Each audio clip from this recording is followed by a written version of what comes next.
Fala galera da 3000, aqui é o professor Eduardo Barreto e a aula de hoje é sobre especiação e seleção artificial. Bom, especiação, moçada, significa dizer que eu vou formar uma nova espécie. Legal. Antes da gente entrar nesse assunto, eu preciso rever com vocês o conceito de espécie. Para ser considerado da mesma espécie, eu vou ter que cruzar dois indivíduos e a prole desse indivíduo vai ter que ser fértil, tudo bem? Não pode ser uma prole estéril. Tranquilo? Isso acontece em alguns casos. Por exemplo, o cavalinho, quando cruza com a mula, forma o burrinho. E aí, o burrinho não pode ter filhos. Tudo bem?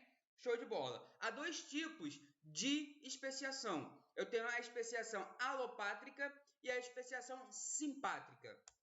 Bom, a especiação alopátrica é também conhecida como especiação geográfica. Nesse caso, moçada, o que vai acontecer? Acontecerá uma barreira geográfica que impedirá que a população cruze livremente entre si. Eu formarei duas novas populações, certo? Isso é o primeiro passo para a formação de uma nova espécie. Porque já que eles não podem mais transitar entre os grupos, eles também não vão conseguir reproduzir entre os grupos. Olha aqui na imagem. Eu tenho uma espécie de passarinho, esse passarinho aqui que não pode voar, isso é importante, ele não pode voar. E em um determinado momento aconteceu, sei lá, um terremoto e abriu um Grand Canyon, impedindo que a galera do lado de cá venha para o lado de cá e vice-versa, certo? Após vários anos, milhares de anos, eu vou ter acúmulos de mutações nessa população aqui que não estará nessa população de baixo. Assim como terei acúmulos de mutações na população de baixo que não estará na população de cima. E aí, moçada, através da pressão da seleção natural, após milhares de anos, essa população de cima vai formar a espécie A e a população de baixo formará a espécie B. Tranquilo até aí? Se eu tirar agora essa barreira geográfica, sei lá, construir uma ponte, não sei, fiz alguma coisa que permitisse a passagem entre os dois grupos, o grupo A não iria cruzar mais com o grupo B. E aí eu digo que eles são uma nova espécie. Show? Então vamos lá. Barreira geográfica é alopátrica. É só lembrar de pátria, né? Pátria lembra geografia, e aí a gente lembra logo de barreira geográfica. Já na especiação simpátrica, acontece que não haverá uma barreira geográfica impedindo o trânsito entre a população. O que acontece é apenas uma questão de preferência. Sei lá, grupos, indivíduos daquela população preferem cruzar com quem tem um tipo de comportamento. Já o outro grupo prefere quem tem um outro tipo de comportamento. Por exemplo, essas mosquinhas aí. Eu tenho essas mosquinhas, são da mesma espécie, e aí esse grupo aqui só gosta de cruzar na maçã verde. Show! Já esse grupo daqui só gosta de cruzar na maçã vermelha. Após milhares de anos, eu terei duas novas espécies, se isso permanecer. Tudo bem? Bom, conceito de subespécie.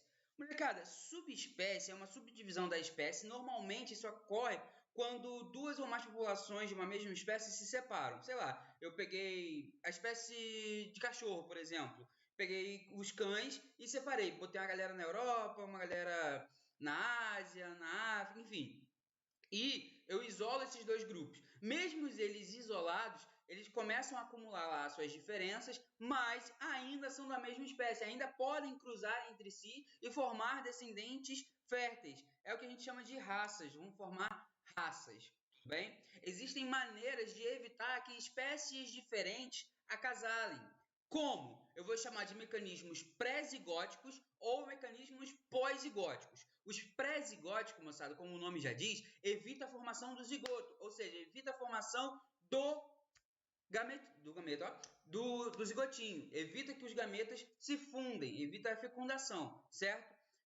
Quais serão os mecanismos pré-zigóticos? Pode ser um isolamento ecológico, pode ser que um vive aqui, um vive na Mata Atlântica, a outra vai viver no Cerrado. Pode ser uma questão temporal, uma galera prefere acasalar, entra no período fértil em janeiro e a outra lá em setembro.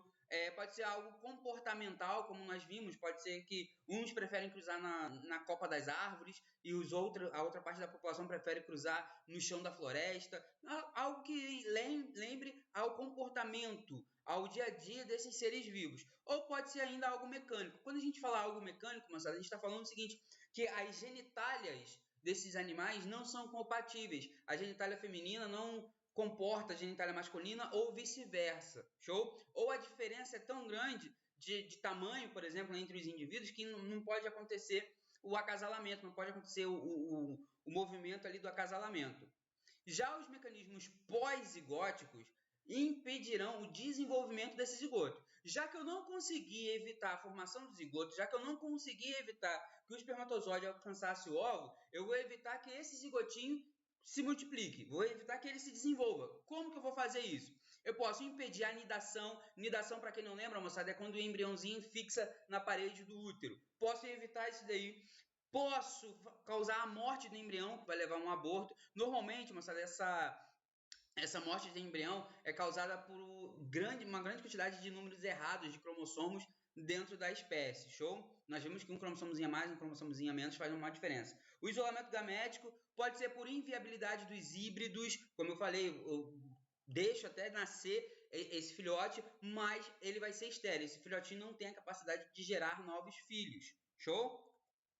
Bom, e aí eu tenho algo interessante no processo de especiação, chamado de deriva gênica e efeito fundador. A deriva gênica, moçada, é o seguinte, é quando por um acaso, não é a seleção natural, é um acaso, sei lá, um evento cataclísmico que alterou o padrão genético daquela população. Não foi a seleção natural. Quando é seleção natural, beleza, é especiação. Mas aqui no caso não é. Por exemplo, vamos supor que nessa ilha começa a pegar fogo, começa a virar um desertinho aqui. Vai queimando toda a ilha, só sobra essa regiãozinha aqui. Perceba que nessa regiãozinha aqui, o número de indivíduos vermelhos é maior que indivíduos amarelos. Mas na ilha original não era assim que acontecia. Tinha muito mais indivíduos amarelos do que indivíduos vermelhos. Show? Após o reflorestamento dessa ilha, após o retorno da pressão da seleção natural, se for igual ao original, se a seleção natural após a queimada foi igual a antes, a população amarela vai começar a retornar ao que é normal. Entretanto, perceba que o número de indivíduos vermelhos vai ser maior do que no original. Se eu continuar aqui nessa evolução, aqui, vai voltar a ser como era antes. Os indivíduos vermelhos vão sendo eliminados através da seleção natural. Lembrando, isso se a seleção natural for igual à seleção original. Se houver uma modificação na seleção natural, alguma pressão ali mudou, sei lá, a queimada favoreceu o desenvolvimento de uma planta que só o indivíduo vermelho come. Não sei. Se a seleção natural não mudou, vai voltar a ser o que era antes. Já o efeito fundador é algo bem interessante. O efeito fundador é o seguinte, é quando um indivíduozinho chega em uma nova área, chega em um novo lugar e coloniza aquela área. Show de bola? Igual tá aqui, ó. Aqui eu tenho joaninhas todas vermelhas e joaninhas pintadinhas. Por um acaso, essa joaninha aqui, toda vermelhinha, foi para um outro lugar. Ao chegar nesse outro lugar, onde não tinha nada, não tinha ninguém, ela começou a se reproduzir, ela já tinha acasalado, já estava tudo pronto para botar os seus ovinhos, colocou seus ovinhos aqui. Perceba que aqui só vai nascer indivíduos vermelhinhos. Não vai ter a informação genética de como era lá no lugar original. Show de bola? Por exemplo, isso acontece lá no sul do nosso país. Não sei se vocês já repararam, mas o índice de pessoas com sobrenomes alemães, europeus lá no sul do nosso país é bem grande, né? Você vai lá no sul, qual é o seu nome? Meu nome é Eduardo Schweinsteiger. É uns nomes super estranhos alemães. Por quê? Porque a galera da Alemanha, muita galera da Alemanha, na época do nazista, saiu do lado da Alemanha e veio para o Brasil e se localizou ali na região sul do nosso país, onde não era muito habitado pela população brasileira nativa. Então, ali só chegaram o povo alemão e só cruzavam entre si e só tinham a informação genética da Alemanha. Eu chamo isso de efeito fundador. Seleção artificial. Bom, seleção artificial, moçada, é aquela seleção que é natural, mas é feita pelo homem. Como assim?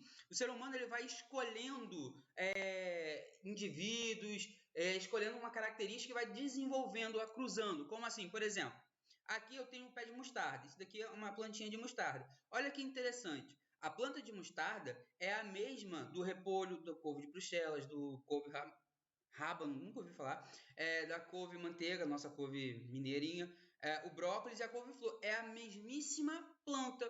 Qual foi a diferença, então, de uma para outra? Se a gente olhar, é bem diferente uma da outra. Acontece que a seleção que o homem fez foi o seguinte: para a couve-flor, ele foi cruzando os indivíduos de plantas de mostarda que tinham as flores maiores.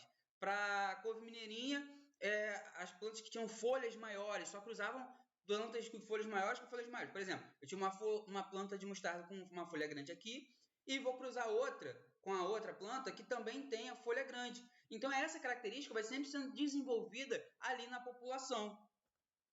Outra coisinha também que é muito abordado sobre seleção artificial é a resistência bacteriana. E eu já falei disso para vocês, molecada. Normalmente, quando a gente está com algum tipo de doença e tem que tomar um antibiótico, o médico vai lá e fala assim: passa aí antibiótico, toma antibiótico por 10 dias. Você começa a tomar antibiótico, legal, show de bola. Chega ali no 7º, no 8º dia, você já não sente mais nada e vou parar de tomar. Só que acontece que as bactérias mais sensíveis ao medicamento morreram. Sobraram quem? As resistentes. Se você tivesse continuado a tomar, talvez ele tivesse matado essa resistente também, mas aí você não fez. E aí o que aconteceu?